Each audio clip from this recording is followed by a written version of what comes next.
This is Clarice. Wala siyang trabaho. Wala rin siyang balak maghanap ng trabaho. Pag kailangan niya ng pera, nanghihingi siya sa kaibigan, kamag-anak, pamilya, o kaya pupunta siya sa politiko. Mabait daw kasi. Lalo na ngayon, itong politiko na to, tatakbo ulit. So sa lahat ng mga nanghihingi ng tulong sa kanya, bigay siya ng bigay. Pero saan ba galing yung pinapamigay nitong politiko na to? Galing yan kay Ina. Si Ina ay isang breadwinner. Ang sweldo niya dapat 30,000. Pero binawasan ng SSS, binawasan ng PhilHealth at ng Pag-ibig. So, imbes na 30K, 28,000 na lang iuwi niya. Magbabayad pa siya ng income tax. Babawasan ng 1,500 yung sweldo. So, ang take home pay niya, 25,600. Saan ba mapupunta tong 25,600 na to?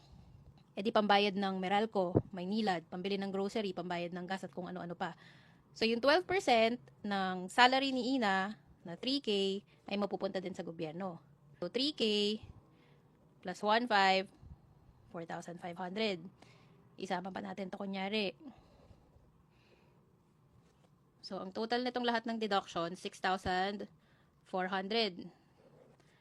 Mapupunta sa politiko.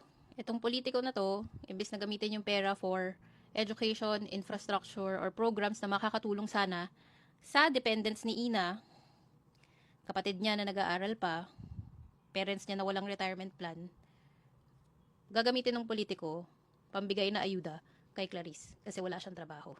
At alam niya na si Clarice ay botante, na pag tinulungan niya, gamit ang pera na pinaghirapan ni Ina, mahahalal ulit siya sa posisyon na gusto niya. So ayusin niyo yung mga binoboto ninyo. Yang ayuda na yan, hindi yan galing sa bulsa nitong politiko na to.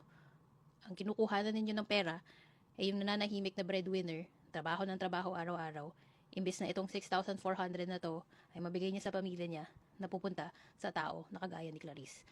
Able-bodied, pwede maghanap ng trabaho, pwede mag-start ng business, but since may mga politiko na namimigay ng ayuda, chill na lang sa bahay. Ayusin nyo.